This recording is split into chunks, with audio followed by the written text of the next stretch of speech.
नमस्कार दोस्तों, स्वागत है आप सभी का नड्डा फर्स्ट यूट्यूब चैनल पे। इस वीडियो में हम बात करेंगे तमाम भर्तियों की लेटेस्ट अपडेट के बारे में। एक एक करके सारी जानकारी आप सभी को दी जाएगी। तो वीडियो को आप सभी लाइक कर दें, साथ ही शेयर कर दें और चैनल को सब्सक्राइब करना बिल्कुल ना भूलें, जिससे कि आपको इसी प्रकार की ऑथेंटिक जानकारियाँ सबसे पहले मिलती रहें। तो 69,000 शिक्षक भर्ती को लेकर सरकार को झटका लग रहा है। तो वहीं दूसरी तरफ टीजीटी पीजीटी की मेरिट लिस्ट गलत जारी कर दी है, मजाक चल रहा है। वहीं दूसरी तरफ बात की जाए नई प्राथमिक शिक्षक भर्ती को लेकर, सारी जानकारी मैं आप सभी को देने वाला हूं। चलिए दोस्तों, वीडियो शुरू करते हैं। यूपी टीईटी 2021 में अगर आप 130 प्लस नंबर लेकर आना चाहते हैं तो चक्षु प्रकाशन आपके लिए लेकर आए हैं बेस्ट बुक, जिसको आप सभी परचेस कर सकते हैं और अपनी तैयारी को बेहतर बना सकते हैं। इस बुक के साथ अगर प्रिपरेशन करते हैं तो आपके नंबर 130 प्लस होंगे। इस बुक के अंदर आपके पैटर्न पर आधारित सभी क्वेश्चन रखे गए हैं। सभी जो आपके पैटर्न को ध्यान में रखते हुए इस बुक को तैयार किया गया है। इस बुक के अंदर आपको प्रीवियस ईयर क्वेश्चन भी देखने के लिए मिलते हैं, जिससे कि सवाल चाहे पुराना पूछा जाए या फिर नया, सभी तरह के क्वेश्चन आपको इस बुक के अंदर मिल जाएंगे। सबसे बड़ी खास बात यह है कि सभी क्वेश्चन की आपको सटीक उत्तर माला दी जाती है। साथ ही सटीक उत्तर माला के साथ आपको व्याख्यात्मक आंसर भी दिए जाते हैं, जिससे कि आपसे गलती बिल्कुल ना हो। इन पुस्तक को आप परचेस कर सकते हैं Amazon या फ्लिपकार्ट से, जिसका लिंक मैंने आपको वीडियो की डिस्क्रिप्शन में दे दिया है। अगर आप चाहें तो इस बुक को परचेस कर सकते हैं अपने नजदीकी स्टोर से भी। इस बुक के साथ आप चाहें तो प्रैक्टिस सेट को भी ले सकते हैं, जैसा कि आप स्क्रीन पर देख पा रहे हैं। दोनों बुक आप सभी की प्रिपरेशन को 100% बूस्ट कर देंगी। ज्यादा जानकारी की लिंक पर क्लिक करें और अभी परचेस। तो जैसा कि दोस्तों आप सभी जानते हैं कि 69,000 शिक्षक भर्ती को लेकर जब भर्ती का विज्ञापन जारी हुआ था, उस समय पे आपको बताएं कि बहुत सारे बदलाव देखने के लिए मिले थे। कभी कभी आप सभी ने देखा कि मामला न्यायालय में गया और बार बार न्यायालय में जाकर स्टे लग जाता था। उसके पीछे की वजह कहीं ना कहीं सरकार के द्वारा बनाए गए तमाम नियम रहे। एक बार फिर से 69,000 भर्ती के अंदर सरकार को बड़ा झटका लगा है। शासन आदेश को रद्द कर दिया गया है। अब आगे क्या होगा वो आप सभी यहाँ से देखें।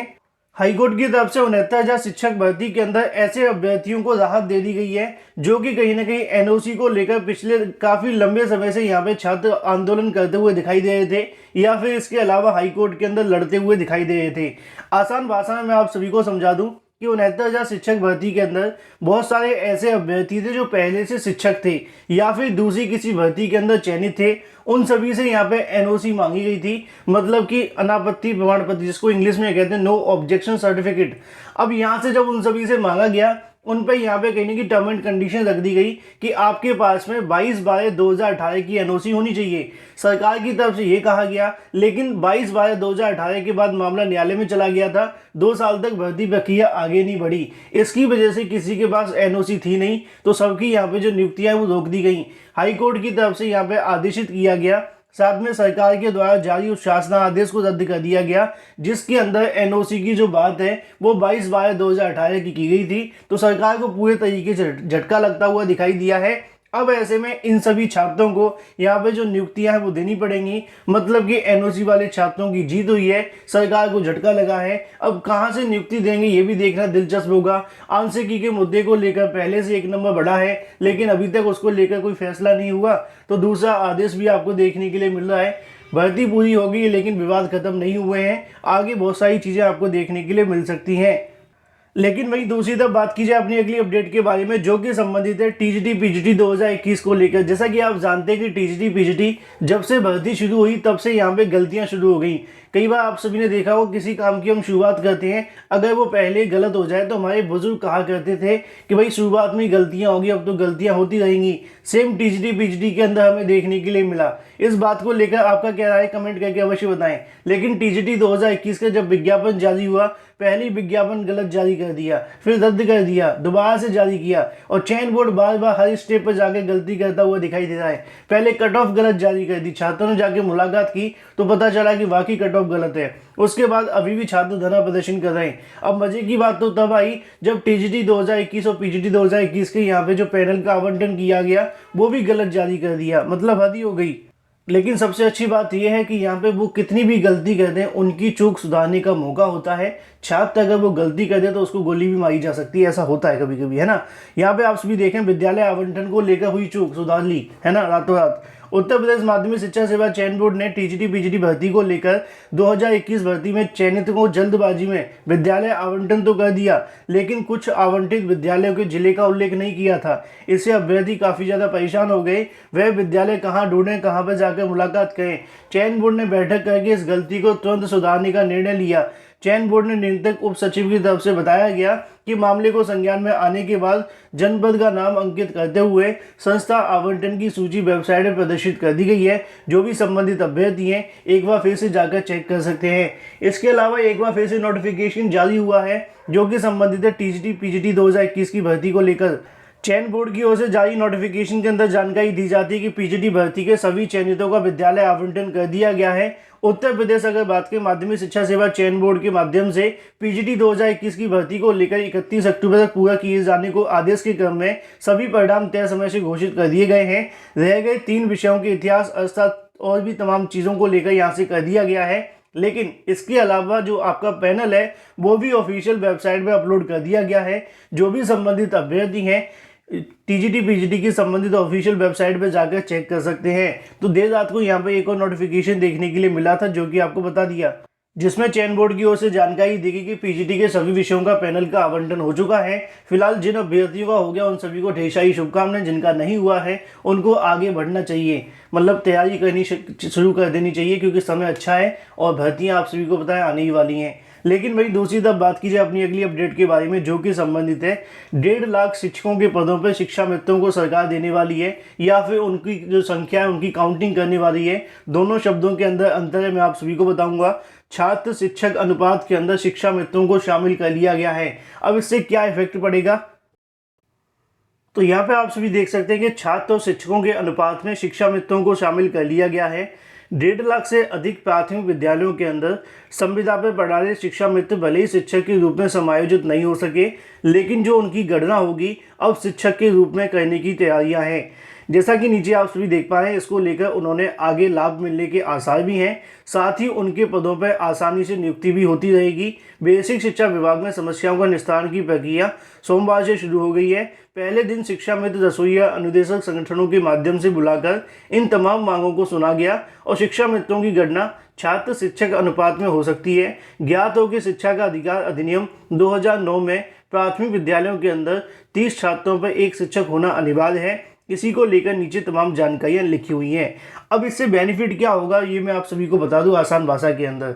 जैसा कि आप सभी जानते हैं कि उत्तर प्रदेश के अंदर मान लीजिए कि 3 लाख पद यहाँ पे टोटल आप सभी के सामने हैं, ठीक है, जिसपे शिक्षक आते हैं। लेकिन अगर बात की जाए 1.5 यहाँ पे शिक्षा मित्र हैं, टोटल जोड़ के कितने हो जाते हैं 4.5 लाख, और उत्तर प्रदेश के अंदर 5 लाख पद सृजित हैं, ठीक है। अब ऐसे में अगर देखा जाए तो 5 लाख में से 3 लाख पर तो मौजूदा शिक्षक हैं जिनको लेकर जब तक उनके रिटायरमेंट नहीं हो जाते तब तक नई भर्तियां नहीं होंगी, तो इनको तो आप भूल जाइए। अब जो यहाँ पे लगभग 50,000 के समथिंग पद खाली हैं उसको लेकर सरकार बाद में भर्ती करवा सकती है। लेकिन ये जो 1.5 लाख पद है ना, ये शिक्षा मित्रों के पद हैं। अगर इनको एज ए शिक्षक काउंट नहीं किया जाता है तो टोटल जो पदों की संख्या वो 2 लाख के समथिंग खाली हो जाती। अब लेकिन ऐसे में उनको एज ए शिक्षा मित्रों की नहीं एज ए शिक्षक यहाँ पे काउंट किया जाएगा। तो इससे क्या होगा कि जो उनके 1.5 लाख शिक्षा मित्र मतलब 1.5 लाख जो शिक्षा मित्र कार्य कर रहे हैं वो भी शिक्षकों की श्रेणी में आ जाएंगे। मान लीजिए कि 5 लाख यहाँ पे आप सभी के सामने पद हैं और 3 लाख पहले से थे, 1.5 लाख शिक्षा मित्रों को जोड़ दें तो 4.5 लाख तो पद भर गए। अब ऐसे में लगभग 50,000 पद खाली हैं। हालांकि अभी इसको लेकर सरकार के माध्यम से स्पष्टीकरण दिया जाएगा कि वो सिर्फ काउंटिंग करेंगे या फिर इन पर भर्तियां भी नहीं की जाएंगी, क्योंकि शिक्षा मित्रों की नियुक्ति को लेकर सुप्रीम कोर्ट की तरफ से पहले ही आदेशित किया गया था कि जब 69,000 शिक्षक भर्ती के 1,37,000 पदों को भरा जाएगा उसके बाद शिक्षा मित्रों की सेवाएं समाप्त हो जाएंगी। तो ऐसे में तमाम चीज़ें आपको देखने के लिए मिल रही हैं। उसी को लेकर नीचे लिखा हुआ है कि उच्च प्राथमिक स्कूलों के अंदर 35 छात्रों पर एक शिक्षक रखने का निर्देश है। अभी तक प्राथमिक विद्यालयों के अंदर पढ़ाए लगभग 1.5 लाख से अधिक शिक्षा मित्रों को छात्र शिक्षक अनुपात में नहीं रखा गया था। अब ऐसे क्या होता था कि जब खाली पदों की जानकारी दी जाती थी तो ऐसे में शिक्षा मित्रों को शिक्षकों की जगह पर नहीं रखा जाता था। तो वहाँ पे हमारे पास जो डाटा निकलता था उसके अनुसार 1.5 से 2 लाख पद खाली होते थे। लेकिन अगर शिक्षा मित्रों को रख लिया जाएगा उस काउंटिंग के अंदर तो जहाँ पे पदों की संख्या 2 लाख हुआ करती थी उसमें से सीधे तौर पर 1.5 लाख यहाँ से खाली होकर आपके सामने शो होंगे कि 50,000 पद खाली हैं शिक्षकों के। इतना ही नहीं, शिक्षा मित्रों की तरफ से और भी कई मांगे कल की तारीख में देखने के लिए मिली हैं। ऐसे में कहीं ना कहीं इस मुद्दे को लेकर तो सहमति बनती हुई दिखाई दी है। यहाँ पर शिक्षा मित्रों का ये भी कहना है कि 12 माह की सेवा के अंदर 62 वर्ष पर सेवानिवृत्त की मांग की जाए, मतलब कि 12 माह की सेवा दी जाए इनको, साथ में 62 वर्ष की जो सेवानिवृत्ति वो भी यहाँ पर देखने के लिए मिले। उसी तर्ज पर सेवा नियमावली बनाकर उन्हें भी जो लाभ है वो दिया जाए। इसी तरह 14 अवकाश प्रतिवर्ष और साथ ही निधन होने मृतक आश्रितों को नौकरी दी जाए। शिक्षा मित्रों ने कहा कि शिक्षकों की नियुक्ति के समय वेतन दिया जाता है उनको कहीं ना कहीं 69,000 शिक्षक भर्ती में अगर बात की जाए 138 शिक्षा मित्र अभी तक नियुक्ति पत्र नहीं मिल सका है, उनको भी यहाँ पे सरकार के माध्यम से जो नियुक्ति पत्र हैं वो दिए जाएं। ऐसे में तमाम मांगे कल की तारीख में देखने के लिए मिली है। साथ ही शिक्षा मित्रों की तरफ से एक और मांग देखने के लिए मिली है कि मुख्यमंत्री को जो पत्र लिखा जाए और ऐसे में कहीं ना कहीं उनको स्थायी जो शिक्षक है बना दिया जाए। और भी तमाम चीज़ें यहाँ पर देख पाएँ आज के समाचार पत्रों के अंदर। कल हुई बैठक के अंदर कई मुद्दों में विचार किया गया है। फैसला सरकार को लेना है कि सरकार किस प्रकार चीज़ों को करेगी। शिक्षा मित्रों को स्थायी करने पर मुख्यमंत्री योगी आदित्यनाथ यहाँ पे कहीं ना कहीं जो निर्णय है वो लेंगे। और अगर इस प्रकार का कुछ होता है तो लगभग 1.5 लाख पदों के ऊपर सीधे तौर पर शिक्षा मित्रों की काउंटिंग हो जाएगी। लेकिन वहीं दूसरी तरफ बात की जाए नई प्राथमिक शिक्षक भर्ती को लेकर महानिदेशक की तरफ से कल की तारीख में कई जानकारियां दी गई, जो कि आप सभी यहां पर भी देख सकते हैं। कई सवाल उनके माध्यम से पूछे गए, तो ऐसे में उनकी तरफ से पहले सवाल का जवाब यहां आप सभी के सामने बता दिया गया है कि कमेटी के माध्यम से अभी तक कोई रिपोर्ट नहीं सौंपी गई है। कब तक सौंपी जाएगी इसके बारे में कोई जानकारी नहीं है। नई शिक्षक भर्ती का विज्ञापन कब तक जारी होगा इसके बारे में महानिदेशक की तरफ से ये भी बताया गया है कि अभी इसको लेकर सरकार की तरफ से कोई दिशा निर्देश जारी नहीं हुए हैं। अगर सरकार दिशा निर्देश जारी करती है तो जल्द नई शिक्षक भर्ती का विज्ञापन जारी कर दिया जाएगा। इसी को लेकर और भी तमाम चीज़ें देखने के लिए मिल रही हैं। यहाँ पे उनकी तरफ से ये भी बताया गया है कि रिपोर्ट में अधिक समय लग सकता है। उसका कारण ये है कि कई जिलों के माध्यम से अभी तक रिक्त पदों की जो सूचना है वो नहीं भेजी गई है। मतलब कहीं ना कहीं सरकार की ओर से सख्त निर्देश नहीं दिए गए हैं। सरकार के जो अधिकारी हैं वो काम को थोड़ा ढीला करते हुए दिखाई दे रहे हैं, जिसकी वजह से अभी तक ना तो रिपोर्ट तैयार हुई है और ना ही रिपोर्ट सौंपी गई है। नई शिक्षक भर्ती कब तक आएगी इसको लेकर भी छात्रों का इंतजार है। लेकिन अभी समय पड़ा हुआ है, अगर नवंबर के अंत में भी रिपोर्ट दे दी जाती है तो जल्द शिक्षक भर्ती का विज्ञापन जारी हो सकता है। लेकिन वहीं दूसरी तरफ बात की जाए अपनी अगली अपडेट के बारे में, जो कि संबंधित है एलटी गेट शिक्षक भर्ती को लेकर। दिवाली पे भी चयनितों को नहीं मिली नौकरी। मामला यह है कि निदेशालय में फंसी हुई है एलटी गेट शिक्षकों की नौकरी। कला विषय के चयनित अभ्यर्थियों की जो फाइल है वो निदेशालय में लटकी हुई है। अभी तक इनको जो नियुक्तियां वो नहीं दी गई हैं। नौकरी के इंतजार में दिवाली करीब आ गई है, लेकिन एलटी गेट शिक्षक भर्ती के चयनित अभ्यर्थियों को अभी तक नियुक्ति नहीं मिली है। मामला कला और हिंदी विषय के चयनित अभ्यर्थी से जुड़ा हुआ है। कला विषय के अभ्यर्थी नियुक्ति की संशुद्धि होने के बावजूद भी यहाँ पर भटकते हुए दिखाई दे रहे हैं। तो वहीं दूसरी तरफ हिंदी के चयनित अभ्यर्थी फाइलों की आहता विवाद को लेकर उत्तर प्रदेश लोक सेवा आयोग में फंसी हुई है, लेकिन फैसला अभी तक कोई देखने के लिए नहीं मिला। तो वहीं दूसरी तरफ बात की जाए सोलबर्ग गैंग को लेकर जानकारी दी जाती है कि सोलबर्ग गैंग के साथ जुड़े छात्रों के परिणाम रोके जाएंगे। 2 साल का बैन भी होना चाहिए, लेकिन इससे काम नहीं चलेगा। लेकिन अच्छी बात यह है कि नीट की परीक्षा के अंदर ये फैसला लिया गया है। उत्तर प्रदेश की किसी भी भर्ती के अंदर इस प्रकार के फैसले भी नहीं लिए जाते हैं। अगर आपको याद होगा तो यहाँ पे उत्तर प्रदेश की 69,000 शिक्षक भर्ती के अंदर पेपर आउट के मामले पकड़े गए, सोलबर्ग भी पकड़े गए, लेकिन अभ्यर्थियों का नाम सामने नहीं आया। इसके बाद अगर बात की जाती है आप सभी के सामने एडेड जूनियर शिक्षक भर्ती के अंदर, वहाँ पे भी सोलबर्ग के नाम सामने आई, लेकिन अभ्यर्थी का नाम सामने नहीं आया। सेम अगर बात की जाए टीजीटी पीजीटी 2021 के अंदर, सोलबर्ग तो वहाँ भी पकड़े गए, लेकिन अभ्यर्थियों के ऊपर क्या कार्रवाई हुई कि नहीं इसकी जानकारी नहीं दी गई। लेकिन नीट के अंदर फर्जीवाड़ा करने वाले सोलबर्ग गैंग को लेकर यहाँ पे जो कार्रवाई है वो की गई है। उनका कहना है कि 16 अभ्यर्थी के पहले तो परिणाम रोक दिए गए हैं। इसके अलावा जब तक यहाँ पे एसटीएफ की तरफ से रिपोर्ट नहीं सौंपी जाती है वाराणसी की तरफ से, तब तक कोई फैसला नहीं लिया जाएगा। इसके अलावा अगर बात करें 2 साल के लिए इनको जो बैन है वो भी कर दिया जाएगा। आगामी भर्तियों में बैठने का मौका नहीं दिया जाएगा। सख्त से सख्त इन सभी को सजा देनी चाहिए। तमाम ऐसे अभ्यर्थी हैं जो कि 25 अभ्यर्थी 16 सोलबर्ग गैंगों के साथ में जुड़े हुए थे, जैसा कि आप देख पा रहे हैं।